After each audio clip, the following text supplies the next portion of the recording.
حضرت سیدنا محمد بن صالح فرماتے ہیں، ایک مرتبہ میرے سامنے شام کے ایک پہاڑ میں رہنے والے عابد کی تعریف کی گئی تو میں اس کے پاس چلا گیا اور سلام پیش کیا۔ اس نے سلام کا جواب دینے کے بعد مجھ سے پوچھا، اے ابن صالح، آپ کو اس جگہ کون لے کر آیا؟ میں نے عرض کی، میں نے آپ کی تعریف سنی اور زیارت کے لیے حاضر ہو گیا۔ یہ سن کر اس عابد نے کہا، آپ کو میرے متعلق بتانے والے نے دھوکہ دیا ہے، میں تو اپنے نفس کو غیر خدا میں معلق سمجھتا ہوں۔ اے ابن صالح، عقل مند تو وہ ہے جو ہلاکت سے پہلے خلاصی پانے اور نجات حاصل کرنے کی کوشش کرے۔ جب میں نے اس کا کلام سنا تو بے اختیار رو پڑا۔ جب میں نے واپسی کا ارادہ کیا تو پوچھا، آپ کی کوئی حاجت ہو تو فرمائیے۔ اس نے کہا، جو ایسے ویرانے میں رہتا ہو اسے کسی انسان سے کوئی حاجت نہیں ہو سکتی۔ پھر وہ کہنے لگا، اے ابن صالح، اگر تمہیں کسی قسم کی حاجت ہو تو بتائیے۔ میں نے کہا، میں آپ کو اللہ تعالیٰ کی قسم دیتا ہوں کہ جو میں پوچھوں آپ اس کا جواب دیں گے۔ آپ کو دنیا اور آخرت کی کون سی چیز پسند ہے؟ تو اس نے روتے ہوئے کہا، اگر آپ اللہ تعالیٰ کی قسم نہ دیتے تو میں کبھی بھی آپ کو نہ بتاتا۔ مجھے دنیا کی یہ چیزیں پسند ہیں: اطاعت و عبادت پر قوت، زہد، قناعت، خواہشات سے دور رہنے والا نفس اور خوف خدا سے لبریز دل۔ اور آخرت میں مجھے یہ پسند ہے کہ میں بارگاہ خداوندی عز و جل سے یہ اعلان سنوں کہ جا تجھے بخش دیا گیا۔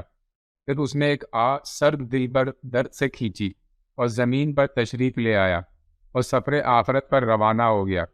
مجھے اس کے حال اور معاملے سے بڑی حیرت ہوئی اور میں نے اس کو غسل و کفن دینے کا ارادہ کیا تو اپنے پیچھے سے ہاتف غیبی کی آواز سنی، اے ابن صالح، فکر نہ کر کیونکہ اس کا معاملہ تیرے سپرد نہیں۔ پھر اس کا جسم میری نگاہوں سے اوجھل ہو گیا اور اس کو غسل دیے جانے کی آواز سنائی دی، لیکن کوئی دکھائی نہ دیا۔ اور میں نے کسی کہنے والے کو یہ کہتے سنا، اے اللہ تعالیٰ کے دوست، تجھے مبارک ہو، قیامت کے دن تجھے خوف سے امن عطا کر دیا گیا ہے۔ حضرت شیخ سعدی رحمۃ اللہ علیہ بیان کرتے ہیں کہ ایک نوجوان بےحد حسین و جمیل تھا اور اس کے ساتھ ساتھ وہ نیک اطوار کا بھی مالک تھا۔ وہ نوجوان علم کی دولت سے بھی مالا مال تھا اور جس موضوع پر بھی گفتگو کرتا لوگ اس کی جانب متوجہ ہو جاتے اور نہایت انہماک سے اسے سنتے تھے۔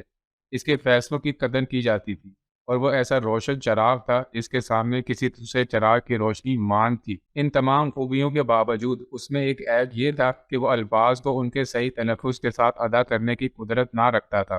ایک روز ایک بزرگ کی محفل میں اس نوجوان کا ذکر ہوا تو میں نے اس نوجوان کی اس کمزوری کا ذکر کیا اور پھر اپنی رائے دیتے ہوئے کہا کہ میرے نزدیک اس کی گفتگو میں نقص اس لیے بھی ہے کہ اس کے سامنے کے دانت صحیح نہیں ہیں۔ میری بات سننے کے بعد وہ بزرگ ناراض ہوتے ہوئے بولے کہ مجھے حیرانگی ہوتی ہے کہ اتنی خوبیاں دیکھنے کے بعد بھی تم اس نوجوان کے ایک معمولی عیب پر نظر رکھے ہوئے ہو۔